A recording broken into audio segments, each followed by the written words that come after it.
Yeah. I've actually seen friends in the space get laid off and they're not answering questions. I'll Yeah, send a there's a little something, but ton. they're not really wanting to talk about it. I was actually trying to contact Yeah. him before. So yeah. Yeah, Uh, there's been a lot of failures in the sector. I think we're going to see a lot more this year, unfortunately. But I think that's everywhere though. I don't think it's just not a good time for VC backed companies right now, unless you're AI. Unless But you're even that, AI, I'm yeah. sure, yeah, I'm sure that will come Yeah. to an end at some point. They So, they all want an AI aspect because they don't really know yeah, where AI is going to go, what is going to help, what right. it's not. So I think they're hedging Yeah. their bets. We had a friend over last night who's very AI focused, and that's what he was also saying the same thing in the VC world, that's Yeah. all he's seeing that gets funded right now. Yeah. It's It's a just so phase. funny. Yeah, you would think like I feel like it's the same pattern over and over again. Like it's obvious that they're like Yeah. AI and probably the vast majority of those companies aren't going to, do well. But yeah, everybody's on the bandwagon. It's like, oh my God. So Just it's need just, you just need the one. yeah, You just yeah, need the one, and that fear of that's missing true. That's out the and model. FOMO is Yeah. incredible. I mean, it's if you look at the analysis of VCs who've made money over the years, they make it on one, two Yeah. investments in the main. Yeah. That's That's just true. that model. I just don't know that that short flipping model in VC just doesn't work for, I mean, having done an alternative energy VC, it doesn't work for something that requires steel and Yes. steel and tanks and, heavy investment. That's exactly the It problem we're is. It works having. for digital. Yeah. It works for digital Yeah. beautifully. And Yeah. keep trying to put that model onto stuff that, so you got to Yeah. look for those, what they call patient VCs, things. Hmm. It's tough. It's tough. Yeah. Yeah. There aren't many of Hey, them. Cecile, we don't have a lot of people coming in, so you might want to get started. Great. So first I just wanted to do just a quick gathering where the question, were there anything that you all have seen in the news that you'd like to put on the hopper for future meetings? And then I'll introduce Joanna. We'll just have if there's anything anyone has to talk about later. Great. So Joanna Bromley is a co-founder and executive VP of finance of the Better Meat Company. It's a B2B alternative protein company that's using biotechnology, in this case, fermentation, to produce mycoprotein. She was formerly at Bain & Company and Goldman Sachs. She has a BS in economics from Duke and an MBA from HBS, which brings her to our group. And fun fact, she's also a certified yoga instructor and loves taking long walks with her greyhound. So maybe we'll since people are Please still join coming in, we'll us. take a minute later on and have folks introduce themselves. Or why don't we just go ahead and let's go ahead and do that. So Gina, and then Dr. Gabby Cora, then Deborah, then Jennifer. Yep. Hi, everybody. Gina V. Hall. I sit in Washington, D.C. Fairly recently retired from Carbon Trust. So I spent 14 years in sustainability, both sort of early stage energy VC and then standing up a sustainable finance team where clients were investors and banks, not that sort of thing, and their concerns about their carbon footprints. I recently joined, this is relevant for this, Joanna. I recently joined the Dean's Advisory Council at UC Davis, which is my undergraduate alma mater. Oh, nice. Yeah, I just joined. So lots to learn. I'm super interested in agriculture. My undergrad at Davis was agricultural economics. I know they have something, they recently launched the iCamp, which I'm sure you're aware of. That's I'm still learning that, what it means, Integrative Center for Alternative Meat and Proteins. And I think it's meant to be addressing lots of things, but mainly the scale up issues around alternative meats and alternative proteins. I think you guys, though, have a fungi or mycelium based approach, not an animal cell approach. I think it's very different what the scale up issues are. So anyway, Yeah. that's me, and I'm interested in this space, both agriculture and food. Thanks. Well, if you ever are at UC Davis, we're right up the street. We're located in West Sacramento. So let me know if you're ever in the area because we'd I'll be love there in to. July. Yeah, let's link. Oh, Be there in great. July. I'd love to talk to you further. Thanks. Yeah, absolutely. Okay, Gabby? so I guess I go next. I'm a medical doctor by background and have been in many different spaces in healthcare. I do have a certificate in nutrition from Cornell in plant-based nutrition. So my interest is there in health benefits from plant-based nutrition overall. I also have an MBA, but I did get through Harvard through the general management program.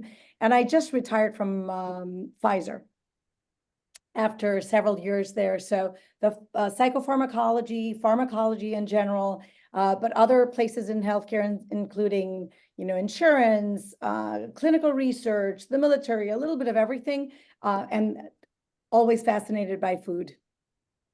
Thank you for being here. Great. So Hi. Deborah and then Jennifer, go ahead. Okay. Hi, I'm Deborah McConkey, and I'm in San Francisco now after having spent most of my adult life in Boston. And my interest in food, my business is consulting both to mid-sized companies as well as startups for different things, startups for go-to-market and other businesses in revenue growth, retention, things like that. My interest in food, I've always been interested in food, but I was with a startup actually based out of Cornell that was making animal proteins in plants without using animals. And they're still in an early stage, but that's what opened me up to all the other alternatives out there for protein. I've also been a mentor for Clean Tech Open, an accelerator program nationwide for about 6 years now, and do a variety of things for them, including mentoring and some years as a judge as well. So really interested in hearing about Joanna's company and how she got there. I'm Jennifer Lehman. I am from HBS class of 2005, my MBA 2005. I currently work for a company called Guggenheimer, and they run high-end corporate cafes. I am lead their new concept development team, which is really new food products or food programming and the marketing for that. So really interested in this space. Our company is very forward thinking in reducing our carbon footprint through food and trying to help our clients reduce their carbon footprint. And one of the things that I'm really wrestling with right now in this space is how to communicate that to the end guest. And so how to get people to understand the work that's being done through the food and really get them to understand it better. So we're, our company is trying to make some progress, and how do we make a real meaningful impact through the programs that we're offering. And we do a lot of plant forward, really cool food now. And so just here to learn a bit more and more about the industry. Fabulous. Now we'll do Paul, Jen Strand, and Luna. Lyuna. You'll tell me how to pronounce it when it's your turn. And it stands out. So I just have an undergraduate degree, but I'm interested in alternative protein, and that's about it. And with he's a that guest. name- He's my son. Yeah, I was gonna say, with that name, you're related. Yeah. Was I next? Sorry. Yes, Jen, you're yeah. next. Hi, Jen. Cecile. I see a lot of familiar faces, but hello to the new ones. Jen Stranzel. I am a longtime business executive focused on mostly marketing function, and I've been in consumer media and retail. I'm now at a company called Bees Consulting that does innovation consulting for large CPGs, mostly food and beverage. I am fascinated by food tech and have been following those trends for a while, even though I've worked in many different industries. And I'm generally fascinated by innovation, but the food tech innovation going on now, whether it's cell-based or the plant-based and mycelium going on, just a lot of the different things that are popping up in food, I find absolutely fascinating. And I am looking for a full-time role away from consulting in hopefully pivoting over to food and food tech, because that's really where my passion lies. Glad to be here. Thank you. And that would be Lyun. How would you say your name? Leuna. Leuna, very good. Yes, sorry for being a couple minutes late. Are we just doing intros? Yeah, you're just doing a quick intro, your Okay. interest in the area, background, because one of the main things alumni have said is they really want to network with each other and connect. So we want to make sure, that we give everyone that opportunity. Great. Yeah. So my name's Leuna. I'm HBS class of 2023, so just graduated. And I work in private equity. I work at Lindsay Goldberg, and one of my focus areas is actually food service distribution, which, as I have done a bit more like thesis development work around, I've realized that it's important to understand some of the bigger picture trends in food that I have less familiarity with. My entire investing career has been in healthcare, so this is like a little bit of a swap. And I've tried to join a couple of these meetings, but was never able to because of work. But that's somewhat aside. I'm also on a 3-week medical leave because I recently got diagnosed with an autoimmune disease, which made me even more interested in food. I've learned that it is very holistic and it impacts like autoimmune issues. So I guess that's a little personal interest as well now. And I'm Kathy Murray. I'm chair of HBS Women's Association and the Zoom master today.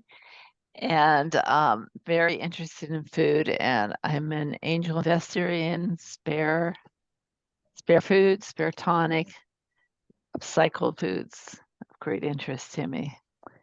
So, Cecile. Great. I'm Cecile Seth. I've been asked to chair this group. I've been a member for a couple of years, and my interest is in metabolic health. And Joanna, we'd love to pass it on over to you. She's got some great slides, and it's a very dynamic area. We'd love to hear and see how we can help you. Awesome. So what I'll do, it's just a quick overview of what our company does, but given what Lena said, I wanted to mention like how I got into this area because it was just personal interest for me. So I had always been a bit of a nutrition geek since I was, I don't know, probably a teenager. And I had some health issues when I was in my teens and in my 20s. So basically through college and then out of college. And the background was, I was, working in investment banking, all these like really intense careers. And I just was dealing with some health, like hormonal related stuff. And I had done a ton of reading about, first of all, I had done the whole going to doctors, that didn't seem to really do anything. And then I had just started reading about different ways of eating. So I was like doing macrobiotics, I was eating a lot of meat. And then I read, it was just a number of different books on just plant-based nutrition. And one of them was the China Study, which is a really interesting book. If you haven't read it, it's very interesting. But that after reading some of those, I thought, well, why don't I just give this a try? And I just gradually stopped eating animal products, and my health issues completely resolved within 1 month, and I've never had an issue with it ever again. And so that for me was like very compelling. And I do think everyone's different, and who's to say? I don't like pushing things on anybody, but that like personally, it was very, it changed my life. And so I became very interested in food and learned more about the sustainability aspects of it, animal welfare. And so that was kind of all the backdrop, even when I was at HBS. And then afterwards, I had always thought I wanted to do something related to food, but more like holistic wellness. So when I met my co-founder, it was kind of, I'm like, I don't know if I want to do food technology. It wasn't necessarily something that I was interested in, but then the connection with fungi, that got me, I guess, really interested. So let me share this presentation, shift F5. Okay, let me share my screen. Sorry, I've got like It's okay. share screen. Okay, there we go.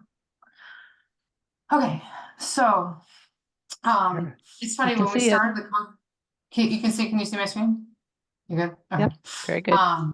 So when we started the company, this is funny because we at the time, so we started in 2018, so it's been 6 years now. And at the time that was like Beyond Meat was starting to get really popular, and Impossible Foods, and so that was kind of the start of that bubble, I guess you could call it. And so when we named the company, I think we had a lot of that in mind. And when we started it, we actually wanted to be an ingredients company and sell specialized formulas to large food companies. So we originally wanted to be B2B, sell ingredients, and then that quickly became a big problem because you can't really make money off of it, because these ingredients, like if you're selling a pea protein formula or a soy protein formula, it's just, it's all costs. Like that's the only thing you can compete on. We're B2B, so don't really have a brand. So that's when we ended up pivoting over to mycoprotein, but I can get a little bit more into that. So we're the Better Meat Co. We're located in West Sacramento, and we have a pilot facility up here. And what we do is we use fermentation to create mycoprotein. And so if you ever come to visit us, which I would love, anybody in the area, please, we love visitors. We have a production facility. It's a pilot production facility, but it basically looks like a brewery. So we grow these microscopic fungi in these big tanks, and the microscopic fungi feed off of different sources of carbon and nitrogen, and then they grow, and then we drain the tanks and we press the water out with a number of different types of machinery, and then we have this amazing product that is extremely healthy. It's high in protein, it's high in fiber, it has all of the essential vitamins and minerals intact. It's very easy to digest, and it's just a great ingredient. It's a proprietary ingredient. So what do we actually do? So as I mentioned, we're B2B. Our mission is to help reduce the impact of animal agriculture by growing fungi and using it as an alternative protein ingredient.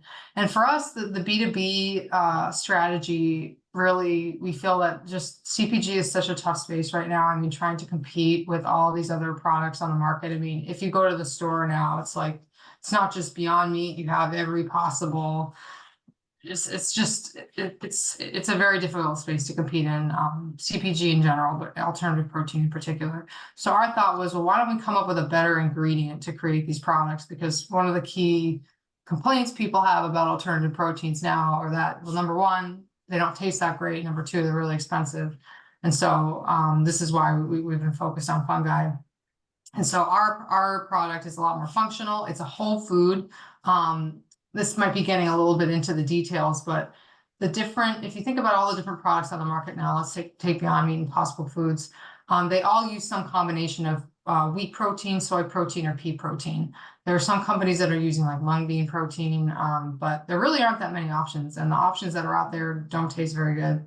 And the reason for that is if you think about how do you get a plant to something that tastes like meat, it requires a lot of processing. So you have to grow, you obviously have to grow the plant, you have to strip out the fiber, the fat, the protein. You take the protein, which is in powder form, and then you subject it to this process called extrusion, which is basically heavy heat and pressure. And then this extrusion machine, extruder, spits out this material that looks meat-like.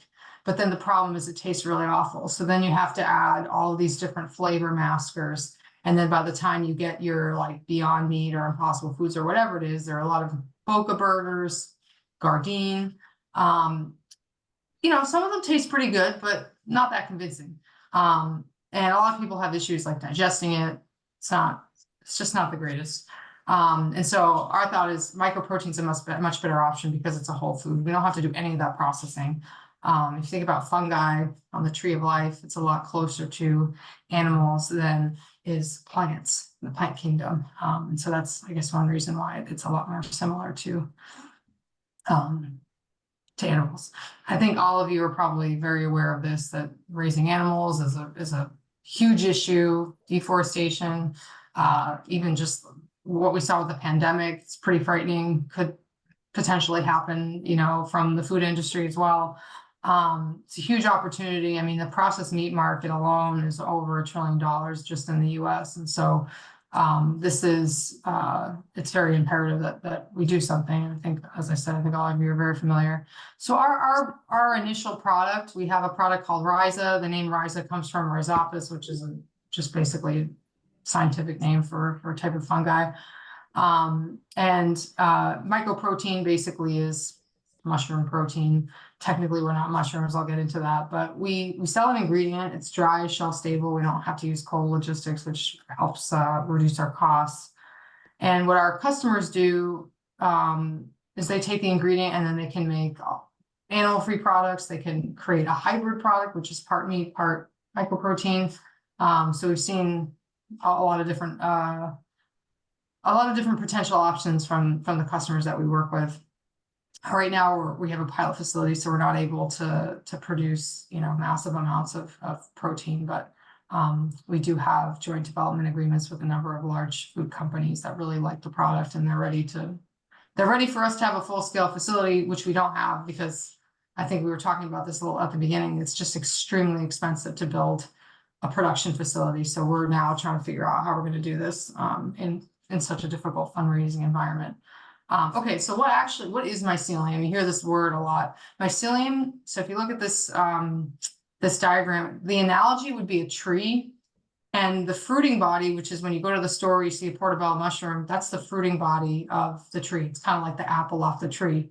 And then the root system of the tree is the mycelium. So the root system of mushrooms is the mycelium. If you go for a hike and, you know, you turn over a log, or even if you start digging the ground, you'll see like this web-like substance. That's mycelium. And so what we do is, rather than growing it in the ground, we grow it in big tanks and we harvest it and we sell it. So I just came up with a bunch of discussion questions. I don't want to like dominate this conversation. So I was just thinking through like what would be interesting to talk about, but I would love to hear from all of you what your interests are. And I'm just curious too, what your experience has been with, you know, trying alternative proteins, what your thoughts are. So yeah, I'll stop there and answer questions. Gina has her hand up. Yeah, just a super quick one. This is more sort of context or history and not into the, I'm sure I have lots of questions. Civilization has been fermenting things forever, and people are amazing at figuring out how to eat things. I still marvel that someone figured out how to eat an artichoke. It looks a very simple, straightforward process. I know it probably isn't. Is there some have people done this in, you know, 1,000 years ago or 3,000 years ago, figured this out as something that you can eat? I'm just wondering if that's part of maybe the marketing of alternative products like this, the natural story that might underpin it. And I've never really heard that. And I just don't know, maybe that it hasn't happened. No one did figure this out until now. It's just my. It's a really great question, because one of the things that, so I'm just going to do a little tangent, like an aside here, but to work with any of the large food companies, they need an FDA, what's called a no questions letter, which basically says, we've reviewed all of the data that you provided us regards to the safety, the history of the consumption of your organism, and we have no questions about it. So that's what we're working on. We're hoping actually to get it in the next 2 weeks. We've been in this process for like almost 2 years now. But the reason I mentioned it is the big part of making your case with the FDA is that there's a history of humans consuming this organism. And as a matter of fact, there is. If you think about even just like a fermented, if you know tempeh, for example, to grow tempeh, you need some type of fungi or mold to grow the tempeh, and that webbing in the tempeh is the actual organism. So actually our specific organism, which is called Neurospora crassa, it's within the Neurospora genus. has been consumed for thousands of years, particularly in Indonesia. It's a tempeh-like product called ancam. It's basically tempeh, but it's made with peanuts. And so it's interesting because it's used as a medium to, it's used as a medium with other foods. So in that case, it's to ferment the tempeh. But in this case, we're actually harvesting the fermentation agent itself. So really it has been consumed, but maybe not in the specific way that we're doing it. But it is a good question. You would think that this would be something that somebody could figure out, because it's really it isn't that complicated. When you try to scale it, the big issue is, contamination and that type of stuff. But really you're growing it in a tank with food that it could eat, and then you take the water out and you eat it. It's very, very simple, actually. So it is a good question. Well, but it has been consumed in the way that I described, but not that we're aware of, like, just for itself. So in my case, I studied this part from the medical side and trying to look at the applications of these kinds of diets. I studied with Dr. Campbell and Dr. Esselstyn directly. So it fascinated. The part that is very interesting is that most folks who will want to have these meat alternatives are folks who love to eat meat, or they still have the idea that you need to eat the burger or the block of meat. But if you're introducing many of these foods early on to little kids, they don't really need to have that even visual of doing this. So that is an interesting take to kind of think about. So you're going to have most folks transitioning for this. The other part is, everybody talks about how important it is to eat protein and stuff like that. Folks who are pretty strict on plant-based foods eat 80% of their consumption is pretty much carbohydrates, 10% fat, and 10% is protein. So if you really are very strict plant-based wise, you're not even going to think about needing to ingest this protein separately. So that is interesting. But there is a great opportunity for those folks who do exercise quite a bit and need that smoothie with, their energy drink in the morning and stuff like that. So I think there's an amazing opportunity for those folks and introduce this directly, but not necessarily as a meat alternative, but pretty much as a protein boost that they can have in a very healthy plant-based way. So those are just a couple of thoughts that came to mind as you were chatting. Oh, Deborah, and then, oh, sorry, go ahead. No, Go ahead. I'm just, thank you.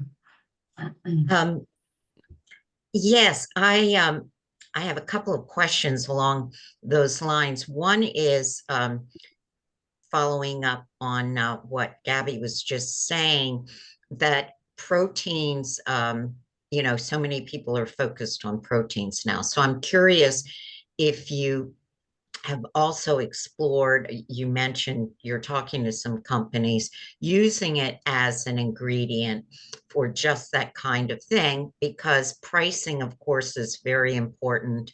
And I know how hard it is to get when you actually have a product, to get it in the same price range as the animal, the same type of animal food.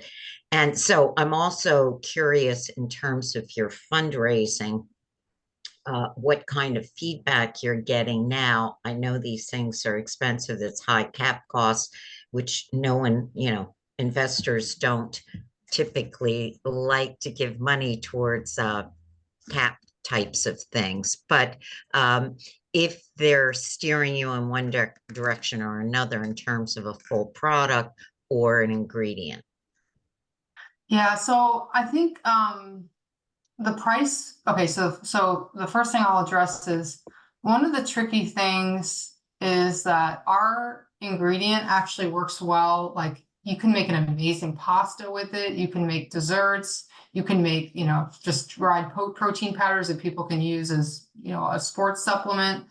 But the issue is that the investors that we have invested specifically in the mission of, are you going to be replacing animal products? And so this has been one of the tensions that we felt a lot, that you could build an amazing business on this, just like a pasta product, for example, but that's not you know, our investors are very mission oriented, and that's not what they necessarily want. And so that's been a bit of a challenge. And you can also charge more for those types of products. So for us, we're not currently making money on a gross margin basis on our product, but we know that at scale, we will be able to make money, and we're pricing it at around the cost of beef. Chicken's a really tough one because chicken often is under $1 a pound. It's just very, very difficult. But we think we can get to beef and pork. And then as far as the, you know, feedback that we've gotten from investors, this is a huge problem in the industry now. And this is true of cultivated meat. It's true of really like any CapEx heavy industry, where the problem is that if we had just started, if you just start like a CPG company and, you know, you're making a formula or something, you can just outsource it to a co-manufacturer typically. They have the machinery and equipment you need. The problem with what we're doing is that no one's done it before at scale. Well, actually, there is one company that's done it, Quorn, Qurn. Their product is mycoprotein, and they had to build everything themselves. And actually, we've even, like, this is confidential, but we've even, you know, we've been in contact with them about, you know, what they're doing. And I think all of the companies it's a very tight knit community, so we're all talking to each other. But to make this actually profitable, you have to invest a lot of money. And I'm talking about like hundreds of millions of dollars to build out these massive factories. There's some companies that have already done it. But it's just, the numbers don't look very good. Like, even, so I'm the one that builds all the financial models, and it's really a struggle to say, okay, you know, we need 50 million to build our next facility, and your payback period is 10 years. Like, it just doesn't compute. And so another issue too is that, like, we've looked into project financing, which is, you know, typical with heavy CapEx projects. But the problem with that is that usually, and then the ones that we've spoken with, they said, hey, we'll do your second facility, like, once you prove out the business model, because they don't want to take that risk. Like, you're scaling up from our level. We do have a production facility, but it's small, to, you know, something that is like full commercial scale. It's just not something they want to take on. It's too risky. So it's like, how do you have to find investors who believe in the mission, who are patient capital. We have a number of them that are, but it's very challenging. And then on top of it, this fundraising environment is just terrible. And so it's just, yeah, it's you're trying to find a needle in a haystack, and that's what we're trying to do now. But yeah, what we've been encouraged to do is, can you figure out a way to either co-locate with another company that maybe has the feedstock for the fungi, or maybe they have infrastructure already in place, so there's a mutually beneficial situation. So that's what we're working on now. How can we find a partnership where we have a number of different companies we're talking to. In some cases, it's like they're sugar producers, and we could use their sugar in our process. They would have a, you know, guaranteed buyer of their sugar, and we'd be able to plug into their infrastructure, and that reduces your CapEx needs, but it doesn't eliminate them. So you're still looking at $20 to $30 million in CapEx, and it's tough. It's very difficult. And so we're all facing this now, and there's a lot of news now that companies are abandoning their facilities, or they're not going to be building out anymore. It's tough. Before we go on to Leona's question, does anyone else have any suggestion, just make a mini case study for her on the CapEx or anything before we go on to the next topic? There may be a company in Israel that might fit. I don't know if you're talking to anybody over there. They're doing a lot there, and the name escapes me at the moment, but I could look it up, where they're a very, huge company, and they're in a variety of ag areas, fertilizer and all of this, and they are interested in alternative proteins. Okay, yeah, let me know. We have a number of different startups that one of our customers actually is in Israel. But we have regular interaction with Israeli startups. So if you have any advice or any potential ideas, we're all ears. So, and also the larger companies that are all in this space, which is a mixed bag, but there are the Cargills Cargills and the Tysons and all of those. Yeah, yeah, we've been in communication with a lot of different ones. So we actually we work, Johnsonville Sausage is one of our investors. We've worked closely with Maple Leaf Foods. We're partners with one of the biggest meat companies in Asia. So we have like a number of different, it's tough because what happens is we do these joint development agreements, which basically we provide them samples of our product. Their R&D team, their food scientists, come up with applications. We work with them closely on that. And they come up with something great. And then they say, okay, we're ready to order, 50 tons a month. And we're like, okay. Yeah, So right. come back to us in 2 years. So, Yes, yeah. right. So, Are none of the big companies interested in co-investing in your facilities? Like, is there no JV? They're interested in setting up the way I've seen with other food tech startups. I see a lot of JVs being announced. yeah, so there are some, a lot of the big ones like Tyson and Cargill, like they've already made bets. And so we've actually been looking outside the US, and we do have actually an Asian partner now that we're working on a potential JV with. So there is a lot of interest in that. But we found that now, like, the alternative protein industry is doing really well in Asia. And so that has been a target for us now, since it seems to be growing a lot faster and it's contracting here. But yeah, that is definitely true. The only other thing I would add is, I don't know if you're also speaking to Big Ideas Ventures, who works with a lot of the big guys and connects startups and does a series of events. We may have talked with them. I'll have to take a look. We have so many. That sounds really familiar. And I'm Big happy to ideas. connect you. If not, it's a Harvard Business School grad who does it. Okay, thank you. Yeah, I'm gonna see if we've had any Big Idea Ventures. Thank you. I'll follow up with you on that. Thanks. Anybody else on this topic before you go to a new one? Mine is kind of on this topic, and then Oh, great. Go ahead. so Good. I'll start here and then I'll go Perfect. back to what I was originally going to say. Maybe I missed this, but it sounds like the issue isn't necessarily customer demand, but rather partially raw materials, partially capacity. Is that correct? Or maybe issue is the Yeah. wrong word, but the challenge you're facing. Yeah, capacity is a big one. Raw materials is challenging too, because one of the big things for us to prove out the business model is that, can this actually be profitable? And unfortunately, the price of sugar has skyrocketed over the past few years. And so it doesn't completely kill the model for us, but it definitely eats into it. So getting a secure supply of like carbon and nitrogen, so basically the sugar, is the big one. That is very challenging. Yeah. Got it. Okay. I was just curious, just because I was going to say the same thing about, I don't know if you've looked into, I'm sure you have, partnering with some of the bigger agri companies that probably have an oversupply of some of these raw materials. Cargill is the one that came to mind as well.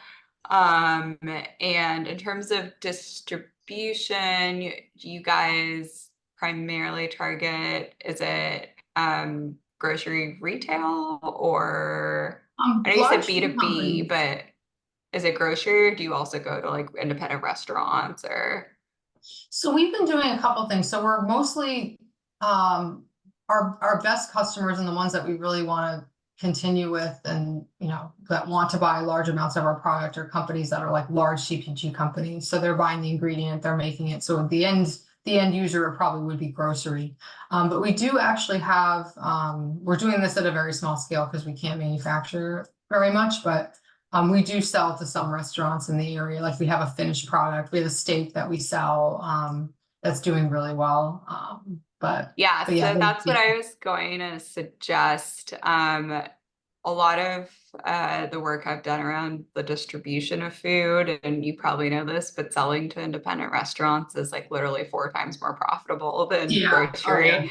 And it's more profitable than chain restaurants. And I think there is consumer demand for it. So if you're able to build those relationships, and I think like with the raw materials, access or profitability. It seems like if you're able to have like some sort of like set volume agreement with, I don't know, a couple of partnerships via the restaurant route, which is already so much more profitable, that could be an interesting idea. Even if it's a short-term agreement to just prove out your business model. But yeah, that was just one other thing that came to mind. And then the other piece I was going to mention, I think, was something Deborah said earlier about your target market maybe being people that are focused on wanting to increase protein, and people that, you know, just generally don't eat a lot of meat might not be the market you're looking at. And that also kind of got me thinking back to like some of the health stuff I mentioned earlier. I'm not a big meat eater. I never have been a big meat eater. If I am going to eat any sort of protein, it's usually like seafood. But I, like every nutritionist I've talked to, especially the autoimmune ones, are like, don't count calories, don't worry about that. Protein, like make sure you're getting your protein. But then meat is like super inflammatory. So I don't know if you've thought about a potential like health angle, especially if like grocery is an easier distribution route. If you could maybe have a portion or part of your product branded as like not just like healthy, but you know, targeted toward certain types of like health ailments that need high protein, but maybe want to stay away from meat, which is the situation I'm in. And I think a lot of people, especially women, are in. That could also be interesting. And that might also open doors toward different end markets in the healthcare space or whatever else. No, I think your comments are all like spot on. It's so the first part, it's funny, one of the things we're doing is we've actually started to think, should we like completely shift over to just focusing only on food service, find some like high-end steak restaurant chain that's willing to carry our product, and then just completely focus on, because our production capacity is very limited to produce the raw ingredient, but to actually create a finished product, it's like the finished product is not 100%, you know, our mycoprotein. It has flavoring, it has other types of stuff in it. So we can actually produce a lot more and potentially make more money. And so that's, we've been thinking exactly that. And really it's almost just like a ingredients company rather than and they have much higher margin profiles from what I've seen. And I think that's actually like really doable because so my firm invests in a lot of food manufacturing, actually. We own Aspire Bakeries, if you've heard of them. And yeah, and like capacity is a huge issue and bottleneck for a lot of food manufacturers, and most of them are not at 100% capacity. I don't know if like their manufacturing facilities would be, your product could be made there, manufactured there, if that's a difficulty. But I think that approach is really interesting because you end up making a lot more money, and you don't have to worry about the hard manufacturing piece. And they also have relationships with distributors. So if you are trying to get into like independent grocery or like more profitable restaurant channels, that's a route to do that by like kind of tagging onto their volume as well. Yeah, it's so fun. Like this is so spot on because we were actually talking with a potential partner that they built, it's like this campus, it's a food production campus, and they built out this entire production facility for spirits. And I guess the deal fell through. And so now they have basically this brewery and they don't know what to do with it. And so we've been talking with them to see, is there a way we don't use the same equipment, but they have, you know, the boilers, the chillers, a lot of the different like infrastructure that we need. And so we're hoping that maybe we could make that work because it's a lot cheaper. And then they also have the connections to like potential customers. So no, that's exactly, yeah, what we're all over the place right now. We're trying to do, because it's just been, we have a decent amount of runway, but we need to figure out what to do pretty quickly. So we're investigating all these options. It's it's challenging. Could this? And the last idea, which probably is the least profitable, but just something to think about, is like some sort of licensing arrangement. Where like you can license your technology, like rather than, I think the ingredients approach is actually probably the best one of everything we've discussed, but I think the licensing arrangement could also be a potential solution if you guys hadn't thought of that. Yeah, we've been thinking about that as well. I think actually to go back to your earlier point on the, just marketing it more as a health product, I think it's really interesting because I'm starting, and this is my mind is starting to shift now, that why do we need to pretend to be meat? Can't we just be something else that's really high in protein, that's really good for you, that tastes really good, but it's an alternative rather than trying to mimic. And so this is a discussion we've been having internally. There's a lot of disagreement about it, but my personal feeling is that, maybe tofu is the wrong analogy here, but nobody's saying that tofu is meat.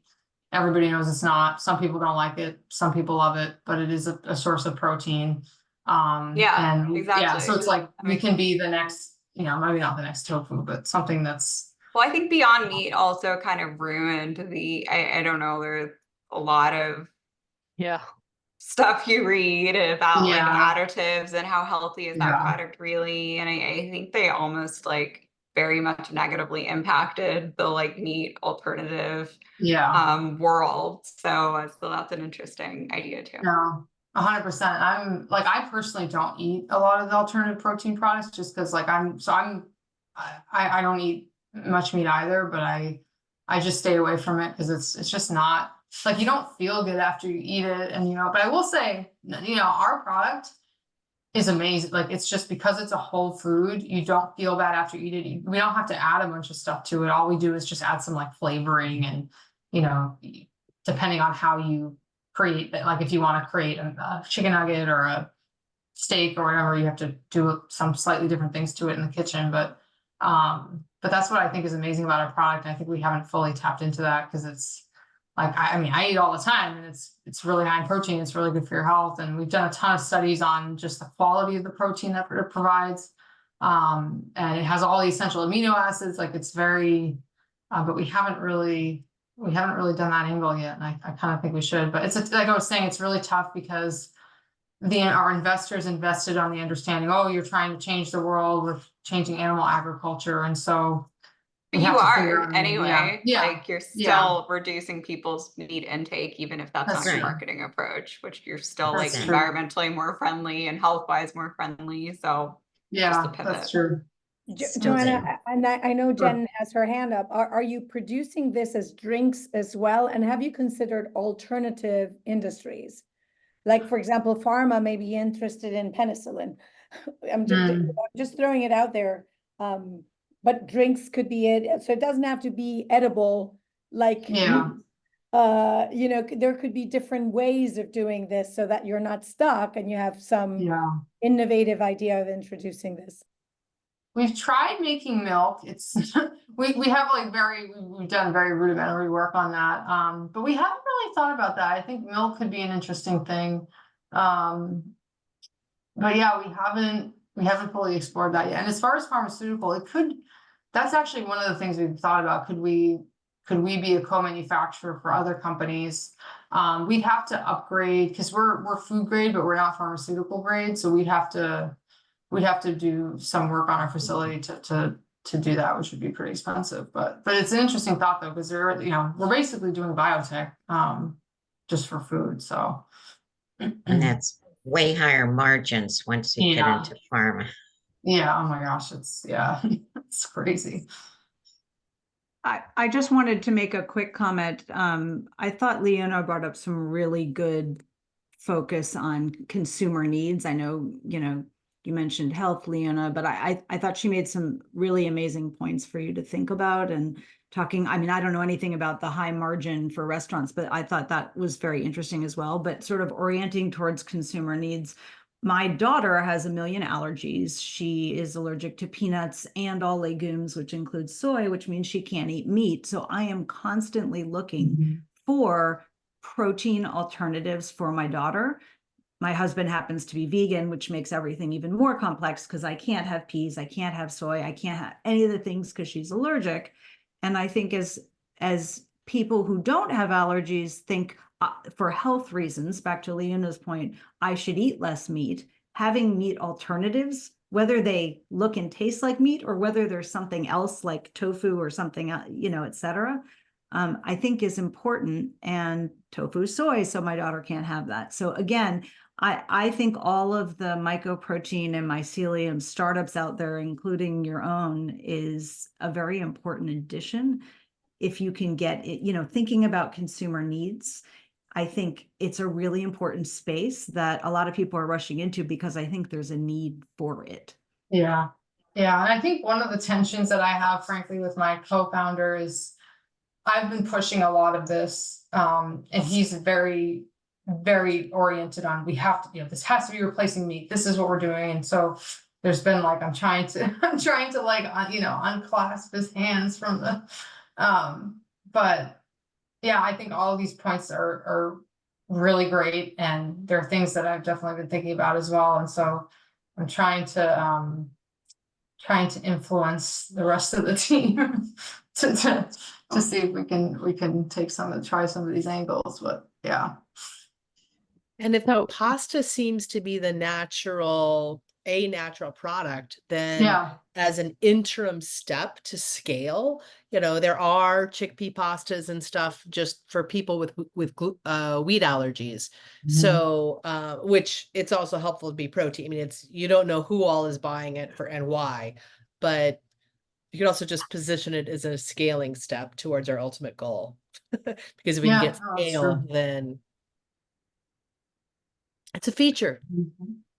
I just have a 100%. question about if you read the protein government nutrition label for this product, like, because it sounds as if it's less processed than just meat and other things.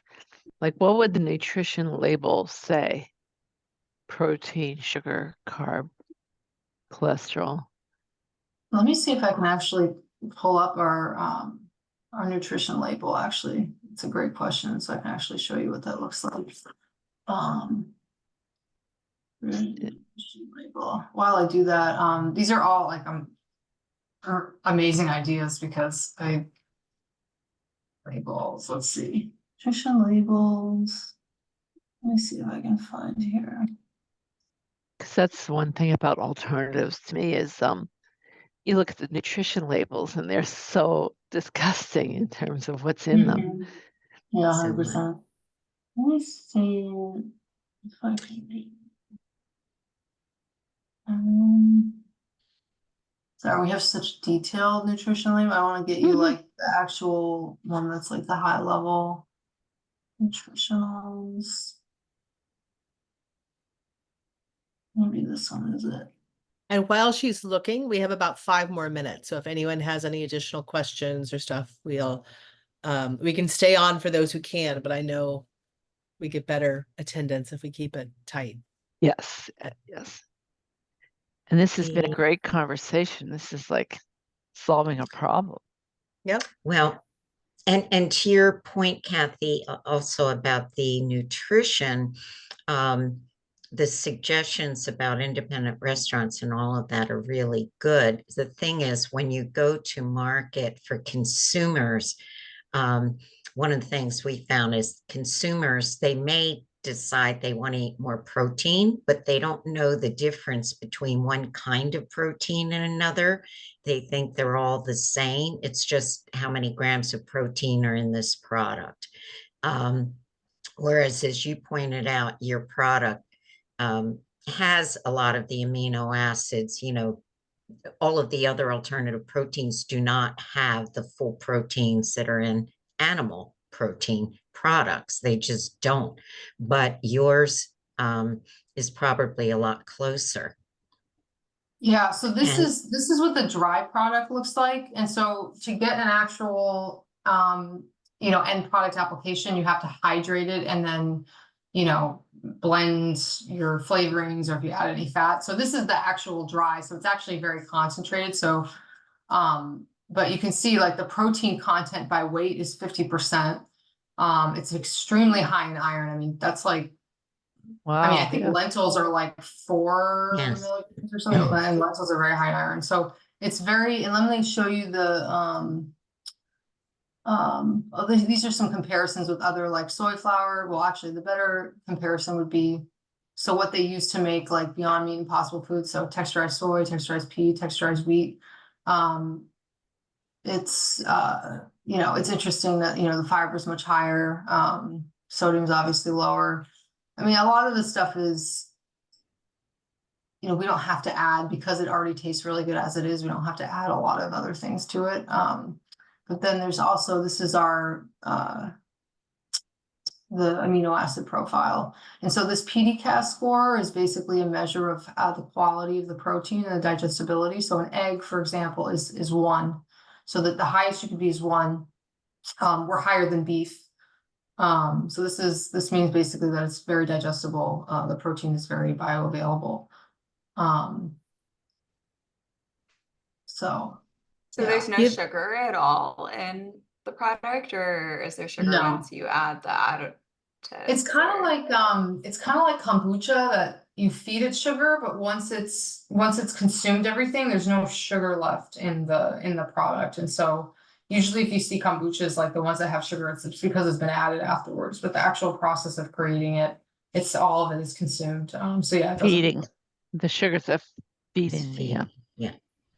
Yeah. So given that this profile, the metabolic psychiatry field, which is growing, is treating kind of the spectrum of mental illness with therapeutic ketosis. And since this is a low carb, high protein, you know, moderate fat, I could put you in contact with some of those folks.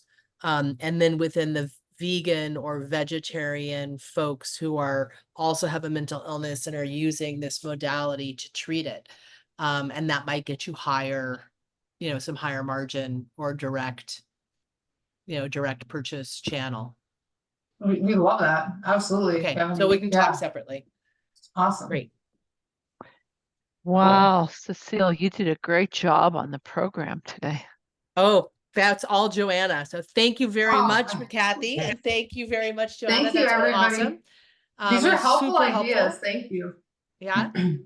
Anyone else in our last minute? Any other last tidbits you want to throw to Joanna? Suggestions? This was a case study, but any ideas for future meetings? Because Cecile has graciously agreed to share this going forward. She's great. So ideas for You guys do this every week? This is my first time joining Every month. anything. Every month. Every Okay. month. yeah. What is this? Is- Third or fourth Monday of the month, whatever. I think it's the last Monday of the month.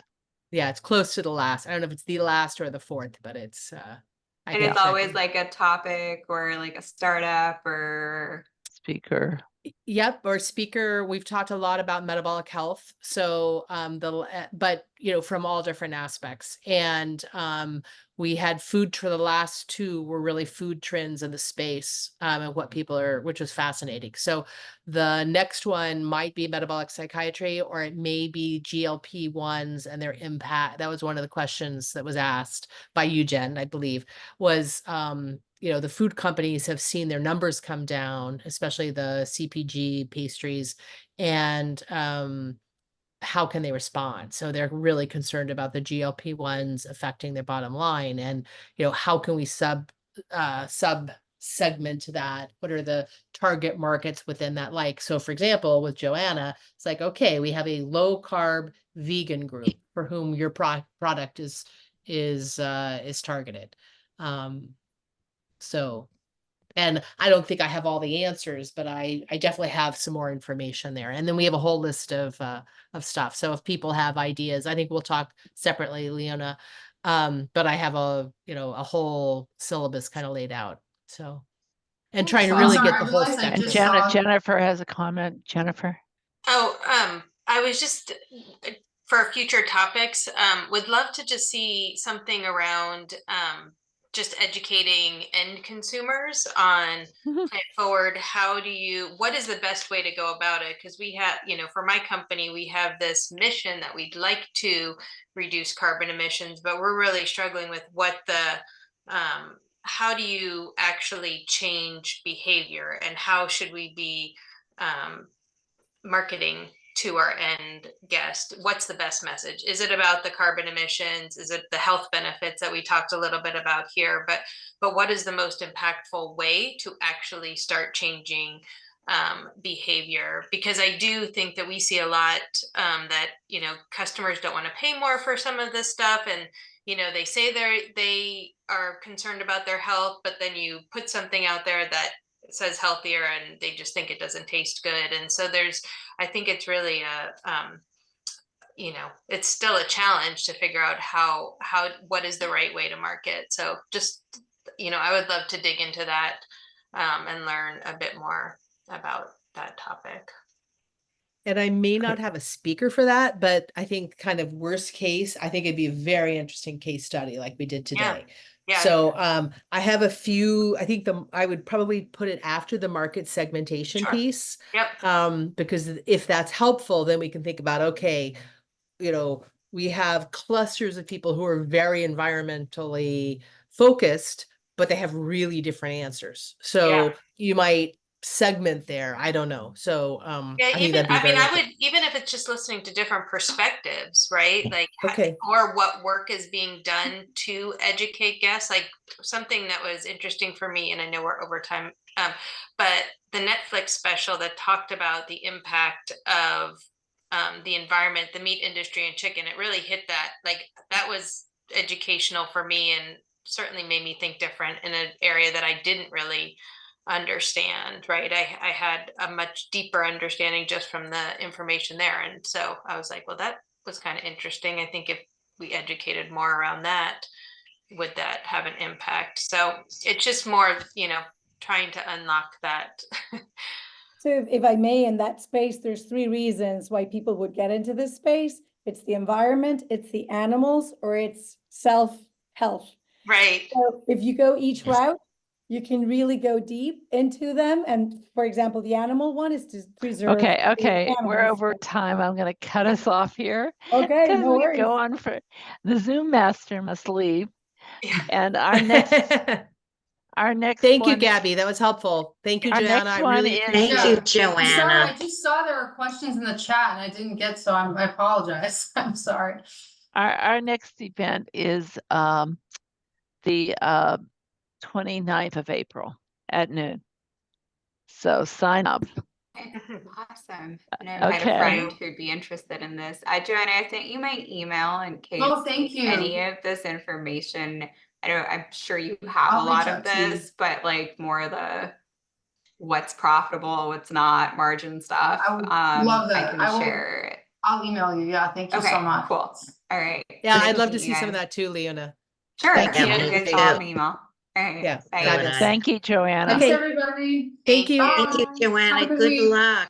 Thank you. Have a good week, everyone.